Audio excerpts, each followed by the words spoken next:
tempatnya di aula Pak, kira-kira gimana? Oh ya, terima kasih Bu Ambar dan juga mungkin temannya Pak Waldino. Diseminasi yang akan disampaikan untuk teman-teman Bapak Ibu guru di sekolah SMA 98 pada dasarnya bagus, baik, dan itu mungkin menjadi salah satu upaya agar teman-teman lain yang mungkin belum kesempatan untuk ikuti CGP kan mendapatkan materi dari Bu Ambar dan Pak Waldino ya. Jadi silakan dilakukan sesuai dengan apa yang sudah menjadi ketentuan dan prosedur yang sudah disyaratkan dari CGP-nya. Iya. Ya, Ya, baik Pak. Terima kasih ya Pak. Iya, Iya. sama-sama. Sukses ya.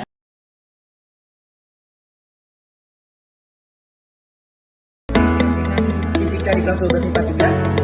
Menurut saya, dengan adanya keyakinan kelas di 12 IPA 3 itu bisa meningkatkan semangat belajar dari anak-anak kelas 12 IPA 3. Contohnya, kita sepakat buat main handphone itu hanya keperluan mengenai fisika aja. Jadi nggak ada yang main game, nggak ada yang scroll sosmed. Jadi itu bisa nambah fokus belajar.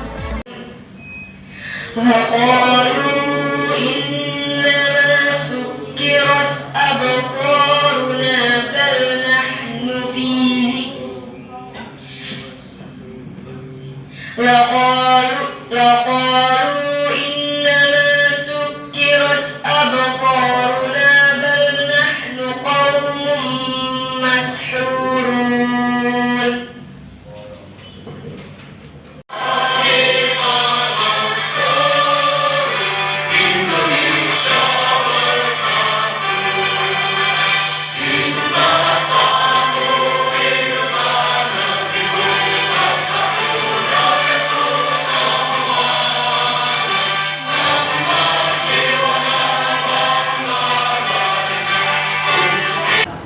Assalamualaikum warahmatullahi wabarakatuh. Selamat pagi, salam sejahtera untuk kita semua. Yang terhormat Kepala Sekolah SMA Negeri 98 Jakarta, Bapak Kaskolani MPD. Yang saya hormati Wakil Kepala Sekolah SMA Negeri 98 Jakarta, dalam hal ini diwakilkan oleh Ibu Alian Susilowani MPD. Serta yang saya hormati rekan-rekan guru SMA Negeri 98 Jakarta. Puji syukur kehadirat Allah Subhanahu wa Ta'ala, pada pagi hari ini kita berkumpul untuk sama-sama menyaksikan atau berada dalam ruangan ini untuk mendengarkan diseminasi budaya positif oleh rekan-rekan calon guru penggerak angkatan 7, yaitu Bapak Waldino SPD dengan saya sendiri Ibu Ambar Lestari SPD. Alhamdulillahirrahmanirrahim, puji syukur kehadirat Allah Subhanahu wa Ta'ala. Semoga kehadiran Bapak Ibu semua di ruangan ini membawa keberkahan untuk kita semua, dan semoga kita senantiasa diberikan kesehatan oleh Allah Subhanahu wa Ta'ala. Amin ya rabbal alamin. Bapak Ibu, sebelum acara ini kita mulai, marilah kita sama-sama berdoa menurut agama masing-masing. Untuk Bapak Ibu yang beragama Islam, kami mengajak membuka kegiatan pada pagi hari ini dengan lafaz basmalah. Bismillahirrahmanirrahim. Untuk acara yang pertama adalah menyanyikan lagu Indonesia Raya. Kami mohon kepada Bapak Ibu untuk dapat berdiri.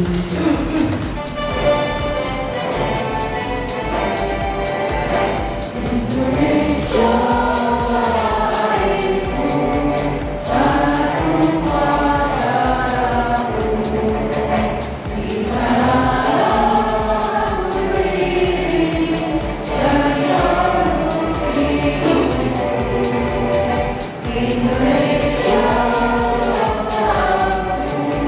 bangsa yang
Kepada Kepala Sekolah IMPD, kami silakan. Ya, terima kasih Bu Ambar. Bismillahirrahmanirrahim. Assalamualaikum warahmatullahi wabarakatuh. Waalaikumsalam. Selamat pagi, salam sejahtera, salam sehat, salam bahagia untuk kita semuanya, Bapak Ibu yang saya hormati, Sohibul khusus CGP Angkatan 7, Pak Malkino dan Bu Ambar, dan juga Bapak Ibu yang alhamdulillah pada pagi hari ini berkenan hadir menyisihkan waktunya dalam kegiatan diseminasi tentang budaya positif kalau salah ya. Sebelum mungkin nanti Bapak Ibu akan mendengarkan apa yang akan disampaikan oleh CGP SMA 98, mungkin izinkan ada hal-hal yang saya sampaikan. Pertama, alhamdulillah Bapak Ibu, dalam hitungan saya kalau nggak salah CGP di 98 itu yang sudah diwisuda yang sudah diwisuda kemarin sore itu ada 5 ya. Ada 5 orang dan sekarang sedang menjalani proses tingkat itu ada 2 orang, kemudian masih dalam proses seleksi itu ada 3 orang, dan seleksi tahap berikutnya meskipun belum dimulai itu ada 4 orang ya. Jadi kalau di total itu belasan orang. Nah, ini sebuah CGP yang paling banyak Bapak Ibu untuk sebuah sekolahan. Kenapa? Karena kalau CGP di sekolah-sekolah lain paling cuma 1-2 kan gitu. Nah, ini sampai belasan itu luar biasa.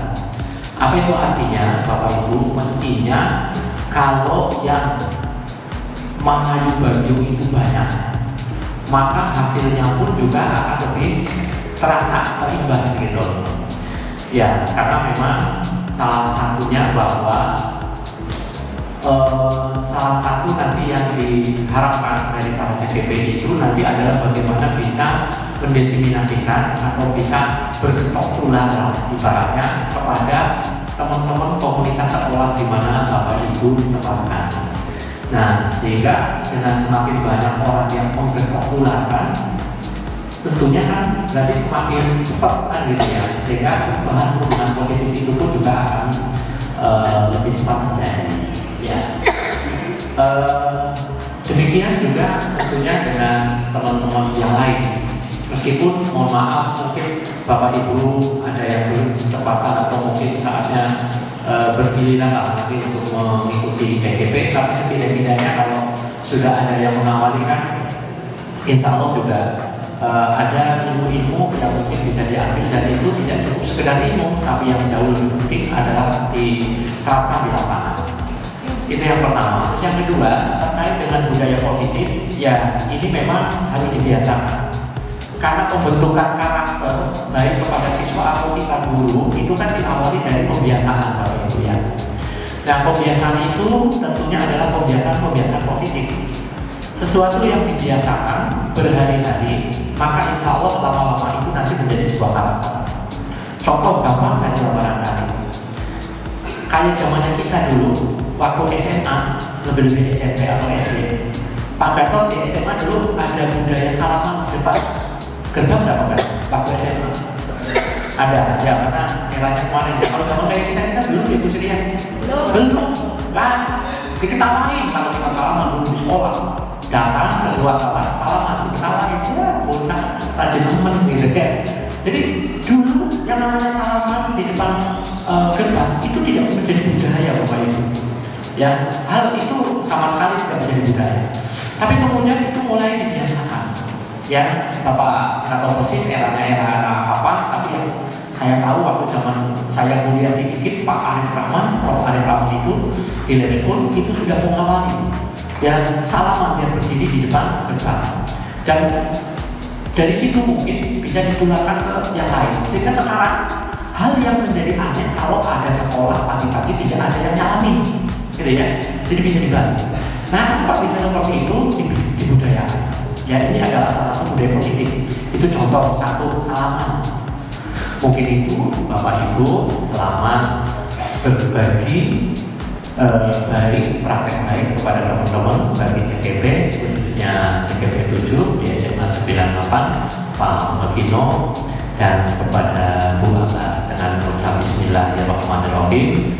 Diseminasi budaya positif CGP Angkatan 7 SMA 98 kita nyatakan dimulai.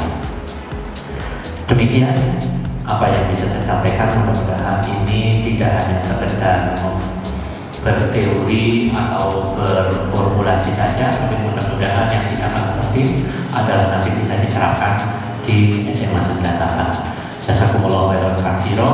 Billahi taufiq wal hidayah. Assalamualaikum warahmatullahi wabarakatuh. Terima kasih Mas Mulani yang telah menyampaikan sambutannya. Saya melanjutkan dari Pak Wagino yang sudah Pak Wagino paparkan. Sebelum kita mulai, karena ruangannya dingin, boleh dong saya minta Bapak Ibu berdiri. Boleh. Kita senang sebentar.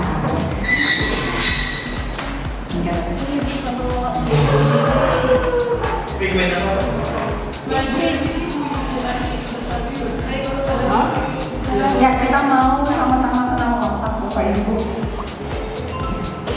Iya.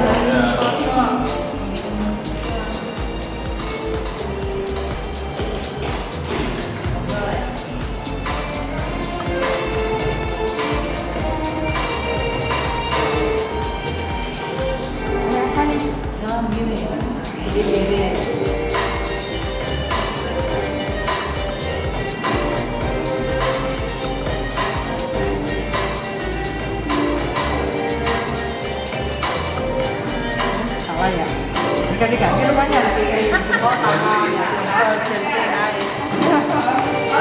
Coba. Bekonya nggak beko. Susah.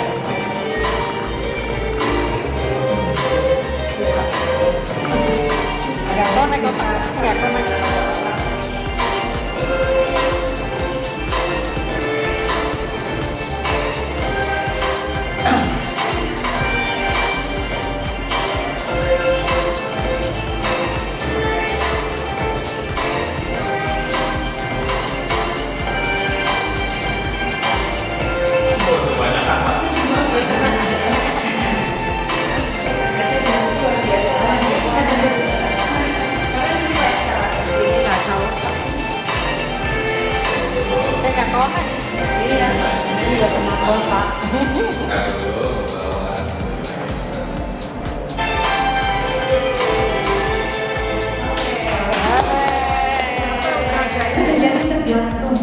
Dengan guru tersebut. Bila ada masalah, dia merasa bisa mengandalkan guru tersebut untuk membantunya menyelesaikan masalah. Itu efek negatif dari memposisikan diri kita sebagai teman kepada murid-murid kita. Ada sebagai pemantau. Nah, kalau sebagai pemantau ini kaitannya dengan peraturan biasanya, dikaitkan dengan aturan yang sudah ada. Nada suara datar, bahasa tubuhnya formal. Nah, jadi Adi, tahukah kamu jam berapa kita mulai? Tahu Pak, kamu kan terlambat 15 menit. Apakah kamu tahu konsekuensinya? Jadi dikaitkan dengan aturan yang ada. Itu kalau sebagai pemantau. Jadi dikaitkan dengan aturan sekolah, aturan kelas, dan sebagainya. Nah, kemudian ada hasilnya, jadi ciri-cirinya bagaimana anak diperlakukan seperti itu. Murid memahami konsekuensi. Dari sini, murid dapat memahami konsekuensi yang harus dijalankan karena telah melanggar peraturan sekolah. Guru tidak menunjukkan suatu emosi, jadi ketika kita menegur murid tidak dalam kondisi yang emosi, kemudian atau menjadi marah atau membuat merasa bersalah. Jadi seperti itu efek yang dirasakan oleh murid. Yang terakhir Pak Wagino, nah ini yang terakhir adalah manajer, posisi sebagai manajer. Ciri-cirinya adalah suaranya halus, bahasa tubuhnya tidak kaku, mendekat kepada murid. Contoh kalimatnya, Adi, apakah kamu tahu jam berapa sekolah dimulai? Dan seterusnya. Tahu Pak, jam 7. Dia udah tahu nih jam 7, jadi kita tanyain lagi.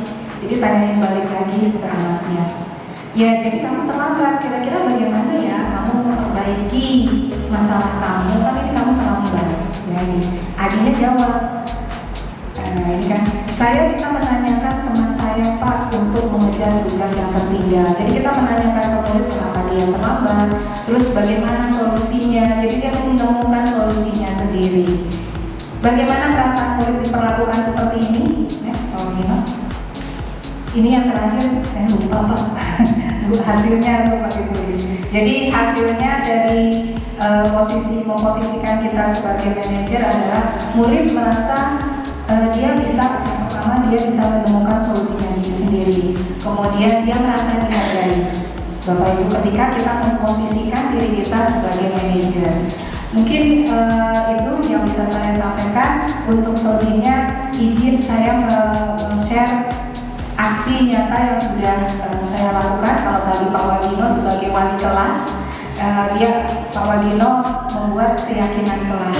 Kebetulan saya bukan wali kelas, terus apa yang bisa kita lakukan di dalam kelas? Keyakinan yang seperti apa yang bisa kita lakukan di dalam kelas? Bapak Ibu izin, ini saya membuat keyakinan kelas. Kebetulan saya guru mapel, jadi bukan wali kelas. Ternyata di kelas cirinya beda-beda. Misalnya di IPA 5 itu masuk pelajaran fisikanya setelah tadarus atau cuma karakter. Maka kita buat kesepakatan kelasnya berbeda, keyakinan kelasnya berbeda.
Bapak Ibu, itu tadi keyakinan kelas yang saya buat. Kebetulan tadi saya guru mapel, jadi tiap keyakinan berbeda, tiap kelas berbeda-beda. Nah, ini ada sedikit komentar dari anak-anak terkait dengan keyakinan kelas yang kita buat.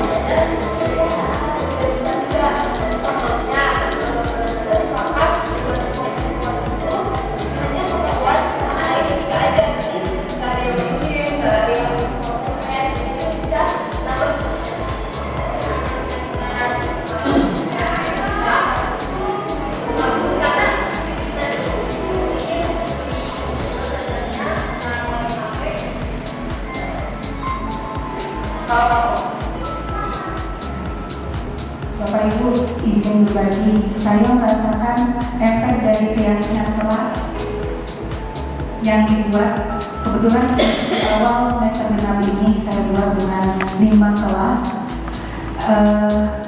Salah satu keyakinan kelas yang disepakati di 5 kelas adalah tidak menggunakan handphone kecuali untuk pembelajaran fisika.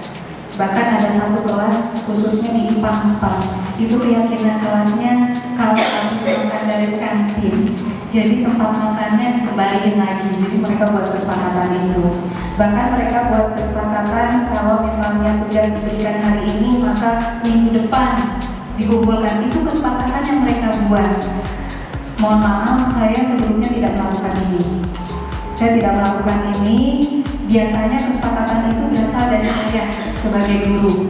Jadi saya buat, jadi ada kesepakatan kan yang saya buat sendiri. Tetapi setelah saya mengikuti JKT ini, saya coba membuat satu kesepakatan kelas atau keyakinan kelas yang dibuat oleh siswa itu sendiri. Dampaknya adalah kemarin PO ketiga, mereka itu sebelum PO mereka saya berikan tugas. Di PO ketiga saya lupa untuk nagih tugas itu. Tahu-tahu tugas itu ada di meja saya. Dan tiap kelas itu mengumpulkannya sendiri tanpa saya harus minta dulu atau saya minta ke ketua kelasnya. Dan itu saya langsung, ya Allah, ternyata dampaknya ada. Terutama di sini saya merasakan ada satu kelas yang memang unik, itu ada di 12 IPA 1, ternyata dia yang mulai duluan, gitu, sesuai dengan kesepakatan kelas yang sudah kita lakukan. Bahkan di IPA 1 punya kesepakatan kelas, kalau tadarus, kebetulan kalau saya masuknya di jam pertama, kalau tadarus, yang nggak tadarus nyanyi Indonesia Raya, mereka punya kesepakatan gitu. Efeknya waktu tadarus Bapak Ibu itu suaranya kenceng, jadi anak-anak itu membunyikan Al-Qurannya.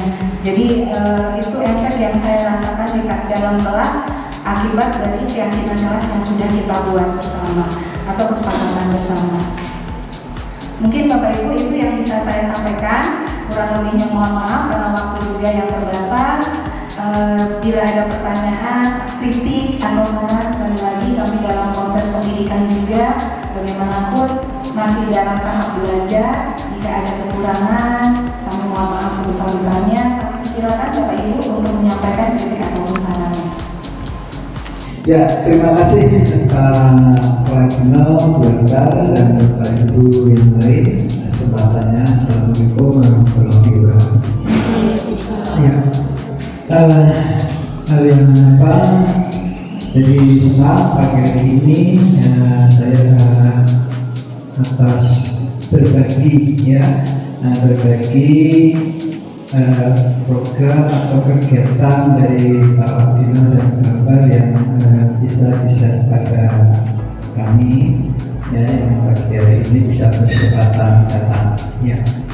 Yang pertama tentu tadi upaya yang sudah dilakukan itu hal yang dalam rangka untuk membuat tentu kualitas pelayanan pendidikannya semakin baik melalui program kegiatan guru pemberhentian ini. Pertama saya ingin menanggapi dulu tentang tadi hubungan, tadi perbedaan antara hubungan konsekuensi dan distribusi. Tiga-tiganya menurut hemat saya itu sebenarnya memiliki tujuan yang sama, dan memang itu masih bisa menjadi suatu diskusi yang banyak, yang tentu perlu pengujian karena memang pendidikan itu dinamis, apakah betul bahwa hukuman itu punya dampak jangka pendek saja, kemudian kalau konsekuensi dan distribusi itu lebih panjang, Nah itu sesuatu yang perlu terus kita uji, maka caranya itu terus untuk kita lakukan aktivitas dalam program tersebut sesuai dengan keyakinan tadi. Pada prinsip saya pribadi sih pada dasarnya tadi saya yakin tadi tujuannya sama. Tapi tiga langkah tersebut menurut saya dalam pendidikan itu perlu kita lakukan secara simultan. Artinya pada posisi tertentu kapan kita harus memberikan hukuman, kapan harus menyandarkan konsekuensi dan seterusnya. Karena pada dasarnya anak sendiri pun ketika melaksanakan konsekuensi dari kesepakatan bisa jadi itu juga merasakan bagiannya itu sebagai hukuman. Ya, jadi, intinya 3 hal itu kalau kita lakukan dengan hati, dengan tidak ada rasa kebencian, tidak ada rasa bahwa kita adalah melakukan hukum, tetapi dalam rangka mungkin dan menyadarkan tentu tujuan tadi akan tercapai itu untuk penyadaran tadi, karena sesuai apa yang telah dipatwakan oleh Bapak pendidikan kita diajar dalam college. Pendidikan itu tidak lain adalah pamong, yaitu ngomong. Kalau ngomong itu ya tentu dengan hati, tapi tetap kapan harus tepat memberikan hukuman, menyampaikan konsekuensi atau melakukan tindakan konsekuensi, institusi itu harus betul-betul kita bisa mengambil momen yang tepat. Jadi intinya itu Pak. Jadi kita yang penting bisa, karena di kelas itu kalau kita pas kondisi betul produktif, kalau kita tidak menerapkan hukuman belum tentu bisa terkendalikan, bahkan bisa berdampak yang efek yang lain. Jadi intinya pada kesempatan ini memang perlu kita harus yang kita tajamkan adalah momen kapan hukuman, konsekuensi institusi itu harus kita timing yang tepat dan dengan hati tadi, ya, dengan kesadaran kasih sayang. Ya, itu pandangan saya ya. Jadi berikan saya kasih sayang juga dengan mohon izin agak lupa udah tua ya jadi ya ada pada saat ya jadi sesuai dengan bagi saya akhirnya saya melihat pendidikan di ya yang sesuai dengan apa yang akan saya akui, yang saya yakini, termasuk mungkin budaya juga saya yakin ada ya, bahwa kalau saya ada kan hukuman itu juga perlu disampaikan. Kalau anak 7 tahun nggak mau sholat, sekolah ya itu kan hukuman ya. Jadi menurut saya yang penting, tapi pokoknya tidak dengan benci dengan apa, tapi dengan hati tadi ya. Jadi itu dia berbeda dengan para tadi, terus ajaran agama juga mengajarkan demikian. Itu jadi yang kita ajarkan momennya kapan kita menggunakan itu. Yang berikutnya pendekatan tadi, jadi saya yakin Bapak yang sudah benar-benar menyampaikan, saya yakin kalau itu terus kita bisa kembangkan akan membuat menjadi satu hal yang positif, yang baik, betul kebudayaan itu akan terjadi ya. Saya juga yakin hal tersebut ya. Sepanjang, ini yang penting kita perlu juga terus kan harus ada monitoring ya. Hendaknya ini saya untuk juga menyampaikan untuk tersebut kalau perlu memang ada monitoring, maka perlu adanya mungkin di MGP terus bisa saja juga melakukan pemantauan teman-teman untuk kemudian supaya diseminasi ini bisa terus berjalan. Ya. Jadi selamat Pak yang insya Allah hal yang baik untuk saran saya itu tadi hal yang positif termasuk Bapak di pembinaan di kelas. Itu kontinuitasnya itu yang perlu dibuat strategisnya, tapi belum melihat dari paparan Bapak dan Bapak tadi. Dari Bapak kan baru menyampaikan tugasnya dan komitmennya sekali. Apakah itu mengumpulnya baru sekali itu ya? Dan kalau sudah sekian bulan, apakah sudah berapa kali terpantau begitu terus enggak?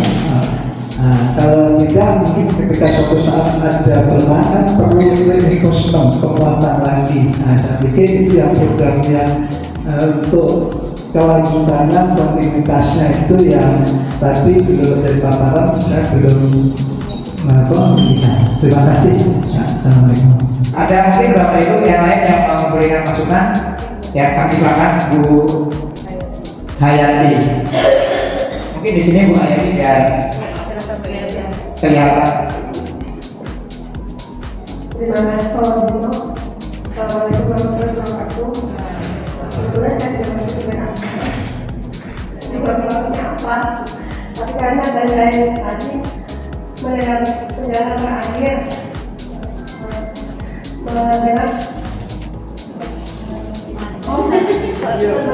penjelasan terakhir tentang persen kelas, ya itu saya sangat setuju sekali. Bukan hanya pada tahun 2020 program kerja, itu mungkin tahun kita semua. Dan saya mengusulkan bahwa kalau di kelas itu ada hal-hal yang sarana yang tidak berhubungan dengan pendidikan atau dengan KBM, sebaiknya dikeluarkan. Karena kemarin saya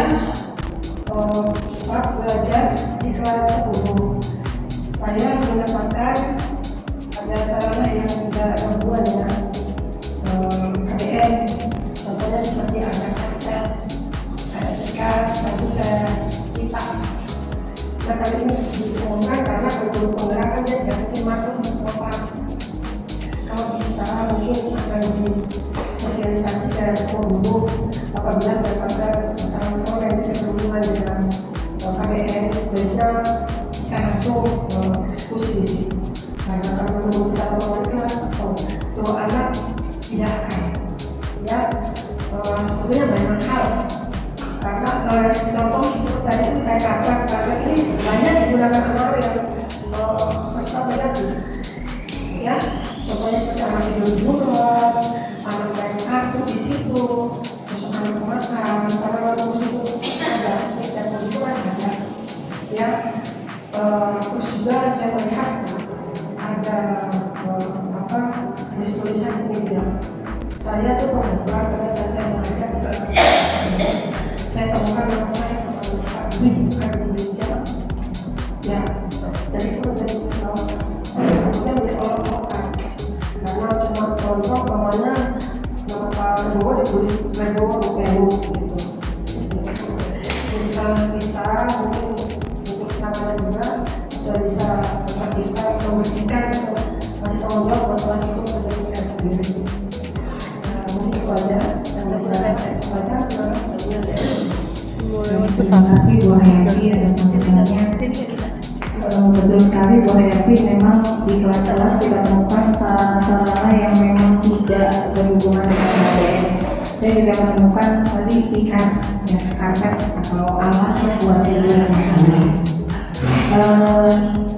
Insya Allah sosialisasi ya Bapak Ibu, terima kasih sekali kalau dari sudah langsung mengeksekusinya kalau Bu. Sekedar berbagi saja Bapak Ibu sebagai penguatan, saya numpang di sini Pak Wagino di diskriminasi ya mungkin. Saya baru teringat pada saat libur menjelang tahun ajaran kemarin, saya juga sama Bu Siti itu sempat keliling kelas liburan, bersihin kolong-kolong meja, dan ada satu kelas yang pojok kelasnya itu memang penuh dengan barang dan di situ ada bekas spanduk dan alas tidur. Saya kaget saat itu. Kebetulan izin saya sampaikan mungkin semalam tim sweeping dari komunitas Redfield sudah sweeping di sekolah kita. Alhamdulillah cukup banyak Bapak Ibu ular yang didapat semalam. Jadi ada sekitar 7 ular yang didapat semalam itu. 7. Jadi kemungkinan yang pertama adalah kalau informasi dari komunitas Rentir, memang di bulan Januari ini musim telur ular itu menetas, yang pertama. Yang kemungkinan kedua adalah karena sekolah kita berdekatan dengan rumah penduduk dan memang buangan air kita yang bagian sebelah sana itu kan langsung buat di luar pagar. Ditambah lagi kita di belakang greenhouse itu juga ada rumah pagar yang berubah. Jadi menurut informasi ular itu bisa manjat lewat pagar. Jadi pagar kita itu tidak harus nanti kita anggarkan untuk programkan untuk dihaluskan temboknya. Dan ternyata memang kebanyakan ditemukan di greenhouse.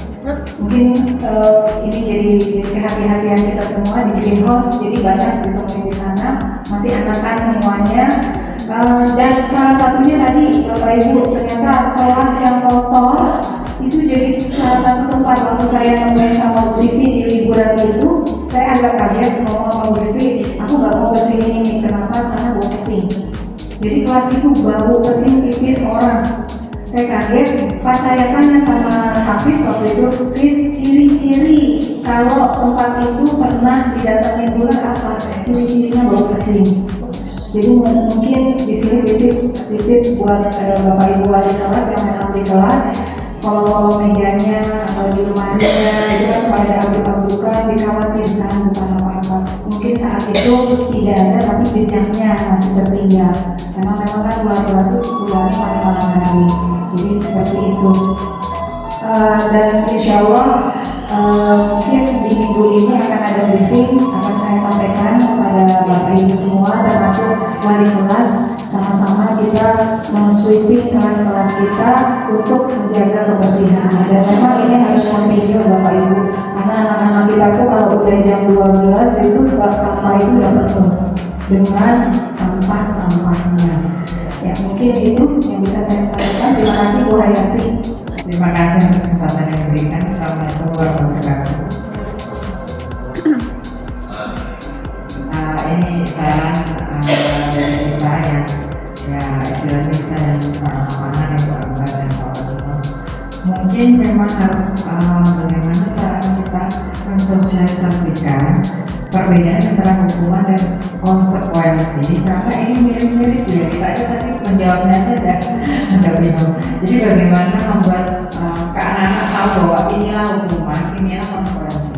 Jadi kalau di antara dua itu mereka sudah tahu perbedaannya, mereka akan mungkin lapang untuk menerima konsekuensi dari sebuah hukuman. Jadi dia tidak akan marah, tidak akan dendam dengan dulunya, karena itu sudah konsekuensi yang akan dia sepertinya konsekuensi sepertinya kalau saya mengatakan seperti keluar resiko ya kan, resiko yang bisa dia misalnya dia akan ambil resiko itu karena dia melakukan kesalahan. Itu yang mungkin bisa saya sarankan bagaimana caranya agar ada dua perbedaan itu dan anak-anak mengetahuinya lebih paham.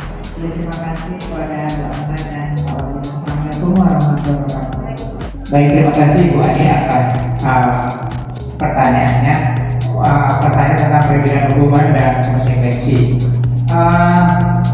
Contoh tadi ada pernyataan bahwa anak disuruh lari keliling lapangan basket namanya 2 kali. Kalau itu akibat dari terlambat masuk sekolah, itu sebenarnya termasuk hukuman. Tetapi ketika anak disuruh lari keliling lapangan basket sebanyak 2 kali karena terlambat pelajaran olahraga, itu adalah suatu konsekuensi. Jadi sebenarnya kalau hukuman itu ada unsur paksaan bahwa anak harus melaksanakan suatu kegiatan yang anak sendiri tidak menginginkannya. Tetapi kalau konsekuensi biasanya anak sudah tahu apa akibatnya kalau melanggar suatu tata tertib. Jadi kalau hukuman itu suatu paksaan, kalau konsekuensi itu suatu stimulus tanggapan. Kemudian berbeda lagi, kalau hukuman itu biasanya anak untuk menyembunyikan kesalahan. Tetapi kalau konsekuensi anak itu mematuhi suatu peraturan. Jadi memang perbedaannya agak tipis, tetapi intinya bahwa hukuman itu anak ada paksaan ya, anak merasa sakit, anak merasa pertama untuk sakit hati dalam waktu jangka yang panjang. Tetapi kalau konsekuensi biasanya anak merasa tidak nyaman, tetapi hanya jangka waktu yang pendek. Mungkin itu Bu. Terima kasih. Kita akhiri dengan lantas andalan. Alhamdulillahirobbilalamin. Dilanjutkan